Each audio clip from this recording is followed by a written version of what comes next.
देखिए आज 17वीं प्रश्नावली शुरू करते हैं।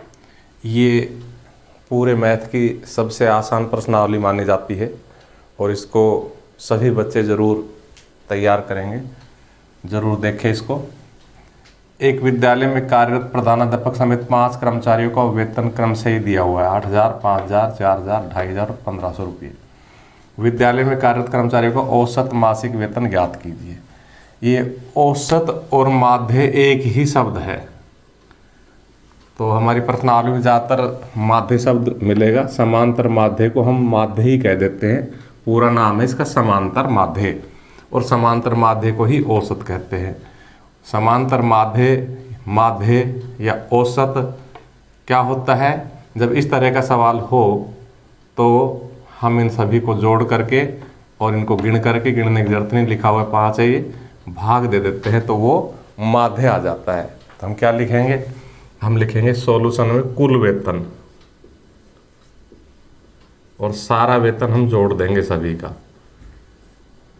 तो 8,000 प्लस 5,000 प्लस 4,000 प्लस 2,500 प्लस 1,500। इसको इस साइड से जोड़ने में फायदा है। 4,000 हो गया, दोनों का जोड़ 4,000, 8, 8 5 13, 13 और 8 21। तो 21,000 हो गया कुल वेतन। अब हम लिखेंगे तथा कर्मचारियों की संख्या।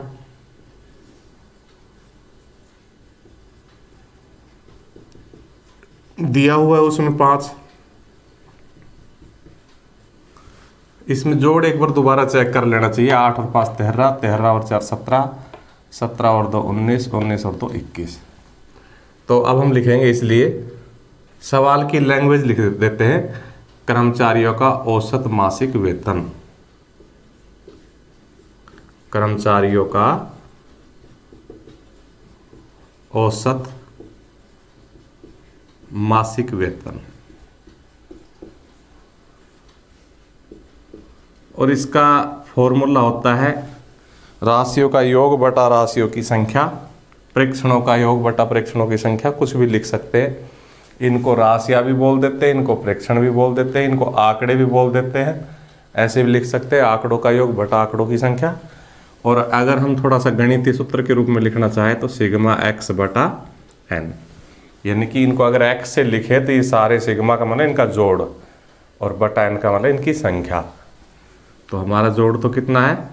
21,000 और संख्या है 5। देखिए 5 चौको 20, 1 बचेगा, 5 दूने 10 और फिर ये दोनों 0। तो इस प्रकार से हमारा सवाल का आंसर आ जाएगा। देखिए एग्जाम्पल 2 है, प्रथम 10 विषम संख्याओं का समांतर माध्य ज्ञात कीजिए। तो हमने सबसे पहले प्रथम 10 विषम संख्याएं लिख ली, 1 3 5 7 9 11 13 15 17 19। इनको गिन लो, 10 होनी चाहिए। 1 2 3 4 5 6 7 8 9 और 10। अब इनका सावधानी से योग करेंगे। देखो योग करेंगे तो कितना आएगा? 1 और 3 4, 4 और 5 9, 9 और 7 16, 16 और 9 25, 36, 48, 36 और 3 39, 49 आएगा भाई। 49 और 15 64, 64, 64 और 17 81, 81 और 19 100।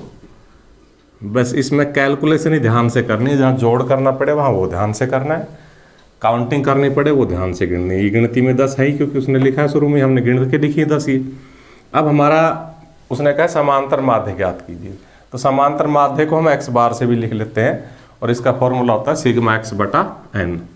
तो सिग्मा x हमने अभी भी जोड़ तैयार कर दिया था 100, और n का मान 10। इस प्रकार 0 से 0 कट जाएगी और 10 आंसर आ जाएगा। देखो तीसरा उदाहरण है, 8 क्रमागत विषम संख्याओं का औसत। तो n बराबर कितना हो जाएगा? 8। 16 है, औसत 16, यानी x बार बराबर 16, यानी x बार का फॉर्मूला लगाए सिग्मा x बटा n बराबर 16। तो हमें उस 8 की 8 संख्याएं ज्ञात करनी है। तो हम इनको मान लेते हैं कि माना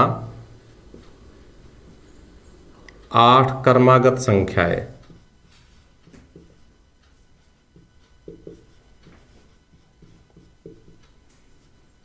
बराबर, अगर एक x मान ली तो उससे अगली x + 2 हो जाएगी, क्यों? क्योंकि क्रमागत संख्याओं का मतलब लगातार एक अगर x मान लेंगे तो उसमें 2 जोड़ने से अगली आ जाएगी। विषम, कैसी है वो? विषम संख्याएं हैं। मैं सवाल को एक बार फिर देख लेता हूँ, विषम ही है ना? हाँ विषम ही है। तो ये विषम संख्या एक x, जैसे मान लो बाई चांस विषम संख्या 7 है तो उससे अगली इसमें 2 जोड़ने से ही तो 9 आएगी। तो अगर 7 की जगह x कर दें हम तो क्या हो जाएगा? x में 2 जोड़ने से ही तो 9 आएगा। अब इसमें फिर 2 जोड़ने से ही तो 11 आएगी, यानी कि x में x प्लस 2 में फिर 2 जोड़ने से अर्थात 4 जोड़ने से। तो अगली क्या हो जाएगी? x plus 4। उससे अगली क्या हो जाएगी? x plus 6। उससे अगली क्या हो जाएगी? x plus 8। उससे अगली क्या हो जाएगी? x plus 10। गिनते भी रहेंगे 1 2 3 4 5 6, फिर x प्लस 12 और फिर x प्लस 14। तो इस प्रकार से हमने ये 8 क्रमागत विषम संख्याएं मान ली। अब हम क्या करेंगे? इनका योग करेंगे, क्योंकि फॉर्मूले में सिग्मा x चाहिए, लिखेंगे इसलिए सिग्मा x अर्थात इनका जोड़। तो देखो जोड़ करेंगे तो 1x 2x 3x 4x 5x 6x 7x 8x plus 2 और 4 6 और 6 12 और 8 20 30 42 और 56। अब हम यहां फॉर्मूले में सिग्मा एक्स का मान रख देंगे 8x प्लस 56, n का मान रख देंगे 8 और बराबर है 16। इसको कैलकुलेट कर देंगे तो देखो इसके बटा एक मान के क्रॉस गुणा करेंगे तो 8x एकम 8x और 56 एकम 56 बराबर 16 8 128। 56 उधर जाके घट जाएगा तो 8x बराबर 128 घटा 56। तो हमारे पास क्या रह जाएगा? x बराबर, देखो 8 में से 6 गया तो 2, 12 में से 5 गया तो 7, 128 में 56 घटा लिया। अब ये 8 यहाँ गुणा हो रहा है, यहाँ के भाग हो जाएगा। 8 9 72। जैसे हमारा x का मान आ गया हम यहाँ वापस x के मान रख देंगे तो हमारी वो 8 की 8 संख्याएं ज्ञात हो जाएगी। लिखेंगे इसलिए संख्याएं। तो देखो जो हमने मान रखा है वहां पहुंच गए हम। पहला मान क्या मान रखा है? x और x का मान 9। दूसरा क्या मान रखा है? x प्लस 2 यानी कि 9 प्लस 2 11, फिर 13, फिर 15, फिर 17, फिर 19, फिर 21। गिन लो 1 2 3 4 5 6 7 और 23।